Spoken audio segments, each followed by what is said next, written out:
ಆಗಿದ್ದೀರಾ ಸರ್. ಒಂದು ಮನುಷ್ಯ 50 ವರ್ಷ ಕವಿರತ್ನ ಅಂತ ಅನ್ನುವಂಥ ಒಂದು ದೊಡ್ಡ ಕೀರ್ತಿಯನ್ನು ಪಡ್ಕೊಳ್ಳೋದು ನನಗೆ ನಿಜಕ್ಕೂ ನಮ್ಮ ವೀರಲೋಕ ಶ್ರೀನಿವಾಸರವರಿಗೆ ನಾನು ಯಾವ ರೀತಿ ಅಭಿನಂದನೆ ಹೇಳಬೇಕು ಅಂತಲೇ ನನಗೆ ಗೊತ್ತಾಗ್ತಿಲ್ಲ. ಶ್ರೀನಿವಾಸ್ ಸರ್ ತಮ್ಮಂಥವ್ರು ಇದ್ದರೆ ನಮ್ಮಲ್ಲಿ ಸಿನಿಮಾ ಬರೀ ಹೀರೋ ನಾಯಕಿಯವ್ರು 2ನೇ ಸ್ಥಾನ, ಹೀರೋಗಳಿಗೆ ಮಾತ್ರ ಸಂಭ್ರಮಗಳು ದೊಡ್ಡ ದೊಡ್ಡ ಸಾರ್ಥಕತೆಗಳು ಬರುವಂಥದ್ದು. ಹೆಣ್ಣು ಮಕ್ಕಳು ಎಷ್ಟು ಸಾರ್ಥಕತೆಯನ್ನು ಮಾಡಿದ್ರೂ ಕೂಡ, ಸಾಧನೆಗಳನ್ನು ಮಾಡಿದ್ರೂ ಕೂಡ ಆ ಹೆಸರು ಅದು ಪಕ್ಕದಲ್ಲೇ ಇರುತ್ತೆ. ಆದರೆ ಇವತ್ತಿನ ದಿನ ತಂತ್ರಜ್ಞರನ್ನು ನೆನಪಿಸ್ಕೊಂಡು ಅವರ 50 ವರ್ಷಗಳ ಸಾಧನೆಯನ್ನು ಗುರುತಿಸಿ ಇಂತಹ ಬೆಳಗಿಂದ ಈವರೆಗೂ ಕೂಡ ತಾವೆಲ್ಲರೂ ಊಟಕ್ಕೆ ಹೋಗದೇನೂ ಕೂಡ ಹೀಗೆ ಕೂತಿದ್ದೀರಾ ಅಂತಂದರೆ ನಿಮ್ಮ ಹೃದಯದಲ್ಲಿ ಅವ್ರು ಹೇಗೆ ನಿಂತಿದ್ದಾರೆ, ಉಳಿದಿದ್ದಾರೆ ಅನ್ನೋದು ನಾನು ಅರ್ಥ ಮಾಡ್ಕೊಳ್ಬಲ್ಲೆ. ಇದು ಪ್ರತಿಯೊಬ್ಬರ ಮೇಲೂ ಕೂಡ ನಮ್ಮ ಚಿತ್ರರಂಗದ ಮೇಲೆ ಇರಲಿ ಅಂತ ನಾನು ಹೇಳ್ತೀನಿ. ನಾನು ಬಂದಾಗ ಒಂದು ಮಾತು ಕೇಳಿದ್ರು, ಕನ್ನಡ ಚಿತ್ರ ನೀವು ಬಂದ್ರಿ, ಕನ್ನಡ ಚಿತ್ರರಂಗದ ಸ್ಥಿತಿ ಸ್ವಲ್ಪ ಕಷ್ಟದಲ್ಲಿ ಇದೆಯಾ ಅಂದರು. ನಾನು ಅಂದೆ, ಕನ್ನಡ ಚಿತ್ರರಂಗದಲ್ಲ, ಭಾರತೀಯ ಚಿತ್ರರಂಗದ ಸ್ಥಿತಿನೇ ಇದೇ ರೀತಿಯಾಗಿದೆ. ಸೊ ಇದು ಒಂದು ಚಿಂತನ ಮಂಥನ ಸಂದರ್ಭ ಅಂತ ನಾನು ಭಾವಿಸ್ಕೊತೀನಿ. ಚಿತ್ರರಂಗದ ಚಿಂತನ ಮಂಥನ ತಮಗೆ ಈ ಸಂದರ್ಭದಲ್ಲಿ ಈ ಸನ್ಮಾನಿಸುವ ಮೂಲಕ ತಮ್ಮನ್ನು ಗೌರವಿಸ್ಕೊಳ್ಳೋದು ಅಂದರೆ ಅದು ನಮ್ಮನ್ನು ನಾವು ಗೌರವಿಸ್ಕೊಳ್ಳೋದು ಸರ್. ನಮ್ಮ ಗೌರವ ಅದು. ನೀವು ನಮ್ಮ ಗೌರವದ ಪ್ರತೀಕ. 30 ವರ್ಷಗಳು ಹೀಗೆ ಅನೇಕರು ದುಡಿದು ಹೋಗಿದ್ದಾರೆ. ಆದರೆ ಅವರನ್ನು ಗುರುತಿಸುವಂತೆ ಯಾವುದೇ ಈ ಥರದ ಸಭೆ ಸಮಾರಂಭಗಳಿಲ್ಲದೆ ಅವರು ನಮ್ಮನ್ನು ಬಿಟ್ಟು ಹೋಗಿದ್ದಾರೆ.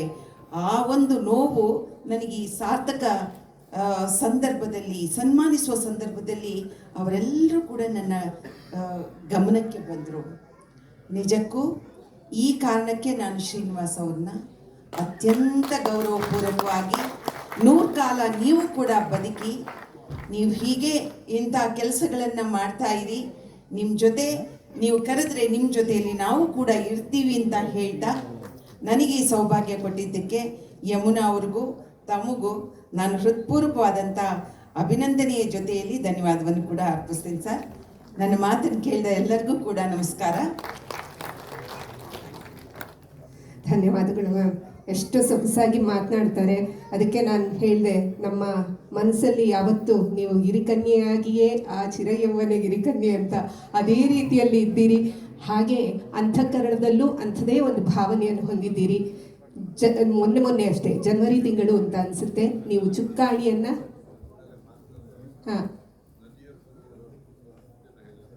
ಹೌದು, ಅದು ನಿಜ ಸರ್, ಖಂಡಿತ. ನಟಿಯರು ಅಂದರೆ ಅದು ಸ್ವಲ್ಪ ಸೈಡ್ಗೆ ಇರ್ತಾರೆ ಅಂತ ಅದೊಂದು ಮಾತನ್ನು ಹೇಳಿದ್ರು. ಇಲ್ಲಿ ಏನೇ ಇರಲಿ, ಮೊನ್ನೆ ಅಷ್ಟೇ ಜನವರಿ ತಿಂಗಳಲ್ಲಿ ಈ ಒಂದು ಕರ್ನಾಟಕ ವಾಣಿಜ್ಯ ಮಂಡಳಿಯ ಚುಕ್ಕಾಣಿಯನ್ನು ಹಿಡಿದಿದ್ದೀರಿ. ಬಹುಶಃ ಮುಂದಿನ ದಿನಗಳಲ್ಲಿ ನಿಮ್ಮೆಲ್ಲ ಕಾರ್ಯಗಳ ಒಂದು ಒತ್ತಾಸೆಯನ್ನು ನೀಡುವ ಮೂಲಕ ಕನ್ನಡ ಚಲನಚಿತ್ರ ರಂಗ ಮಾತ್ರ ಅಲ್ಲ, ಅಲ್ಲಿರುವ ಎಲ್ಲ ಕಲಾವಿದರನ್ನು ನೀವು ಪೋಷಿಸಬಲ್ಲಿರಿ ಅನ್ನೋದು ನಮ್ಮ ಒಂದು ನಂಬಿಕೆ ಮತ್ತು ಹಾರೈಕೆ ಕೂಡ. ಅದಕ್ಕಾಗಿ ಧನ್ಯವಾದ. ತುಂಬ ಪ್ರೀತಿಯಿಂದ ಮಾತನಾಡಿದಕ್ಕೆ ಮತ್ತೊಮ್ಮೆ ಧನ್ಯವಾದಗಳನ್ನ ಹೇಳ್ತಾ, ಇವತ್ತಿನ ಕಾರ್ಯಕ್ರಮಕ್ಕೆ ಬಂದಿರುವಂಥವ್ರು ಈಗಾಗಲೇ ಅವ್ರ ಬಗ್ಗೆ ಹೇಳಿದ್ರು. ಶೈಲಜಾ ನಾಗ್ ಅವ್ರ ಬಗ್ಗೆ ನಟಿಯಾಗಿ, ನಿರ್ಮಾಪಕಿಯಾಗಿ ಸದಭಿರುಚಿಯ ಚಿತ್ರಗಳನ್ನು ಈ ನಾಡಿಗೆ ನೀಡಿದಂತಹ ಏಕೈಕ, ಬಹುಶಃ ನನಗೆ ಗೊತ್ತಿದ್ದಂಗೆ ಶೈಲಜಾ ನಾಗ್ ಮೇಡಮ್. ಬಹಳ ಖುಷಿ ಆಗುತ್ತೆ. ನೀವು ಕೈ ಹಿಡಿಯುವ ಯಾವುದೇ ಪ್ರಾಜೆಕ್ಟಲ್ಲಿ ಒಂದು ಸಂದೇಶ ಇರುತ್ತೆ. ಹಾಗಾಗಿ ನಿಮ್ಮ ಮಾತುಗಳನ್ನ ಕೇಳಿಸ್ಕೊಳ್ಳುವಂತಹ ಸಮಯ. ದಯವಿಟ್ಟು ಮಾತನಾಡಬೇಕು.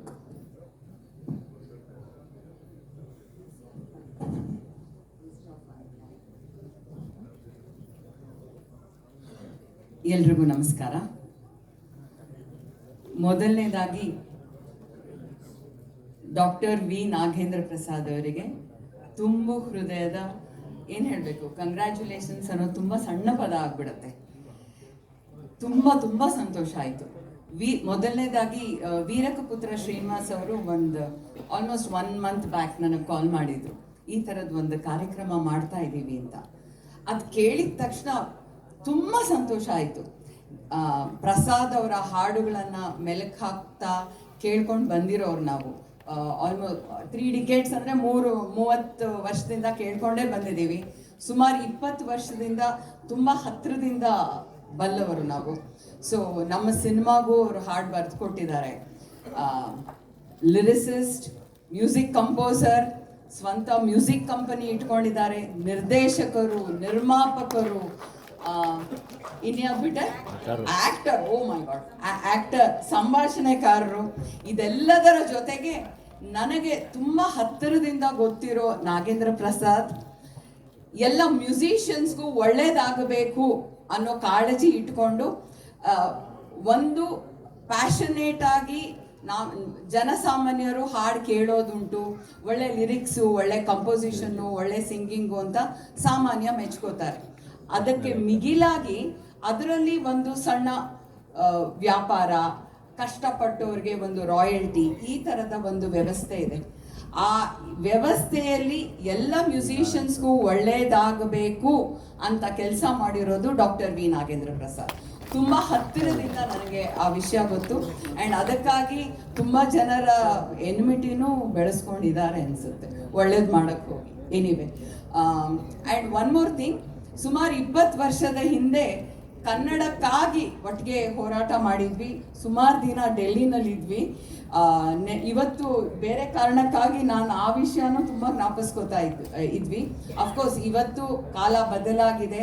ಆ ಕಾಲದಲ್ಲಿ ಡಬ್ಬಿಂಗ್ ವಿರುದ್ಧದ ಹೋರಾಟಕ್ಕಾಗಿ ನಾವೆಲ್ಲ ಒಟ್ಟಿಗೆ ತುಂಬ ದಿನ ಡೆಲ್ಲಿಯಲ್ಲಿದ್ದು ದೊಡ್ಡ ಇಲ್ಲಿನ ನಮ್ಮ ಮಿನಿಸ್ಟರ್ಸು, ಎಲ್ಲ ಪಕ್ಷದ ರಾಜಕೀಯ ಮುಖಂಡರು ನಮಗೆ ಸಾಥ್ ಕೊಟ್ಟರು. ಆ ನಂತರ ಕಾಂಪಿಟಿಷನ್ ಕಮಿಷನ್ ಆಫ್ ಇಂಡಿಯಾದು ಡೆಸಿಷನ್ ಬೇರೆ ಆಯಿತು. ಅದೆಲ್ಲದಕ್ಕೂ ನಾವೆಲ್ಲರೂ ತಲೆಬಾಗಿ ಇದ್ದೀವಿ ಅನ್ನೋದು ಬೇರೆ. ಸೊ ನಾಗೇಂದ್ರ ಪ್ರಸಾದ್ ಬರೀ ಜನಕ್ಕೆ ಇಷ್ಟ ಆಗೋ ಹಾಡು ಕೊಡ್ತಾ ಅವ್ರು ಮಾಡಿರೋ ಕೆಲಸಗಳು ಬಹಳಷ್ಟು. ಅವರಿಗೆ ಸಾಥ್, ಜೀವನದಲ್ಲಿ ಇಷ್ಟು ದೊಡ್ಡ ಶಕ್ತಿಯಾಗಿ ನಿಂತಿರೋ ಯಮುನಾ ಅವ್ರಿಗೆ ಅಭಿನಂದನೆಗಳು. ತಮಾಷೆ ಅಲ್ಲ, ಇಷ್ಟೆಲ್ಲ ಕೆಲಸ ಮಾಡೋರು ಎಷ್ಟು ಸಮಯ ಮನೆಗೆ ಕೊಟ್ಟಿರ್ತಾರೆ ಅಂತ ನಾನು ಊಹೆ ಮಾಡ್ಕೊಳ್ಬಲ್ಲೆ. ಅಂಥದ್ರಲ್ಲೂ ಅಂಥ ಪುಟ್ಟು 2 ಮಕ್ಕಳು, ಅಫ್ಕೋರ್ಸ್ ಈಗ ಅದು ಬೆಳೆದು ನಿಂತಿರ್ಬೇಕು. ನಾನು ನೋಡಿದಾಗ 2 ಚಿಕ್ಕದಾಗಿದ್ವು. ಇಲ್ಲಿ ಆಗಲೇ ನೋಡಿದೆ ಸ್ಟೇಜ್ ಮೇಲೆ, ಮಗಳು ಮಗ. ಇವರನ್ನ ಚೆನ್ನಾಗಿ ಓದಿಸಿ ಅವ್ರನ್ನೂ ಒಂದು ಸತ್ಪ್ರಜೆಗಳನ್ನಾಗಿ ಮಾಡುವ ಎಲ್ಲ ಜವಾಬ್ದಾರಿನೂ I am very sure Yamuna ಅವರು ಹೊತ್ತಿರ್ತಾರೆ. ನಾಗೇಂದ್ರ ಪ್ರಸಾದ್ ಅವರಿಗೆ ದೊಡ್ಡ ಶಕ್ತಿಯಾಗಿ ನಿಂತಿರ್ತಾರೆ. ಪ್ರಸಾದ್ ಅವರು ಏನು 3000 ಹಾಡು ಬರೆದು ಇಷ್ಟೆಲ್ಲ ಸಿನಿಮಾದ ಪ್ರಾಕಾರಗಳಲ್ಲಿ ಕೆಲಸ ಮಾಡಿದಾರೋ ಅದರ 50% ಕಾಣಿಕೆ ಆ್ಯಂಡ್ ಗೌರವ ನಾವು ನಾಗೇಂದ್ರ ಪ್ರಸಾದ್ ಅವರ ವೈಫ್ ಯಮುನಾ ಅವ್ರಿಗೆ ಕೊಡಬೇಕಾಗತ್ತೆ. Congratulations madam. ತುಂಬ ಹೆಮ್ಮೆ ಅನ್ಸುತ್ತೆ.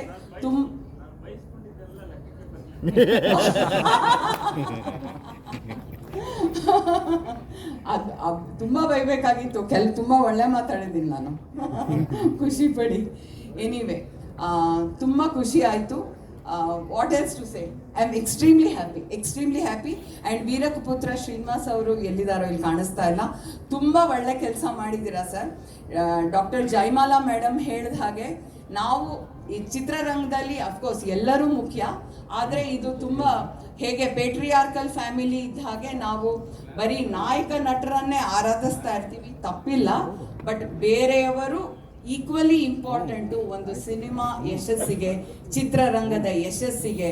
ಅದು ಮತ್ತೆ ಅಲ್ಲ, to grow at a higher level ಎಲ್ಲರೂ ಮುಖ್ಯ ಅಂತ ಒಂದು major contributor doctor V Nagendra Prasad ಅವರು. ಅವರನ್ನು ಇವತ್ತು ನಾವೆಲ್ಲ ಸೇರಿ ಸಂಭ್ರಮಿಸ್ತಾ ಇರೋದು ತುಂಬ ಆ್ಯಕ್ಟ್. ಅದಕ್ಕೆ ವೇದಿಕೆ ಮಾಡಿಕೊಟ್ಟಿರೋ ವೀರಕಪುತ್ರ ಶ್ರೀನಿವಾಸ್ ಅವರಿಗೆ ಕಂಗ್ರ್ಯಾಚುಲೇಷನ್ಸ್. ಹಾಗೆ ಸಪೋರ್ಟ್ ಮಾಡಿರೋ ನಮ್ಮ ಎಲ್ಲರ ಮೆಚ್ಚುಗೆಯ ರಾಕ್ಲೈನ್ ವೆಂಕಟೇಶ್ ಸರ್ ಅವ್ರಿಗೂ ಅಷ್ಟೇ. Thank you very much sir. ನಮಸ್ತೆ. ಧನ್ಯವಾದಗಳು ಮ್ಯಾಮ್, ಬಹಳ ಒಳ್ಳೆಯ ಮಾತುಗಳನ್ನ ಆಡಿದ್ದೀರಿ.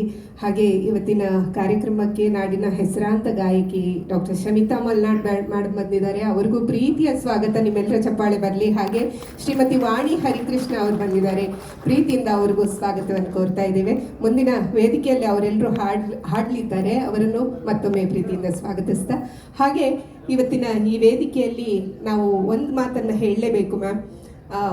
ನಾಗೇಂದ್ರ ಪ್ರಸಾದ್ ಸರ್ ನಮ್ಮ ಮಂಡ್ಯ ಜಿಲ್ಲೆಯವರು ಅನ್ನೋದು ನಮ್ಮ ಹೆಮ್ಮೆ. ಹಂಸಲೇಖ ಸರ್ ನಮ್ಮ ಮಂಡ್ಯ ಜಿಲ್ಲೆಯವರು ಅನ್ನೋದು ನಮ್ಮ ಹೆಮ್ಮೆ. ಅದಕ್ಕೋಸ್ಕರ ಮಂಡ್ಯದಿಂದ ಇಲ್ಲಿ ತನಕ ಬಂದಿದ್ದೀನಿ ಪ್ರೀತಿಯಿಂದ. ನಾಗೇಂದ್ರ ಪ್ರಸಾದ್ ಸರ್ ಬಗ್ಗೆ ಒಂದು ಮಾತು ನಾ ಹೇಳಲೇಬೇಕಂತ ಅಂದ್ಕೊಂಡಿದ್ದು, ಅವ್ರು ಯಾವಾಗಲೂ ಯೋಚನೆ ಮಾಡೋದು, ಯಾವ ಕೆಲಸ ಕೊಟ್ಟರು, ಯಾವುದದು ಚಿಕ್ಕ ಬಜೆಟ್ಟಿನ ಚಿತ್ರ ಆದರೂ ಕೂಡ ಅದಕ್ಕಷ್ಟೇ ಪ್ರೀತಿಯಿಂದ ಕೆಲಸ ಮಾಡ್ತಾರೆ. ಕವಿ ಹೇಳ್ತಾರಲ್ಲ,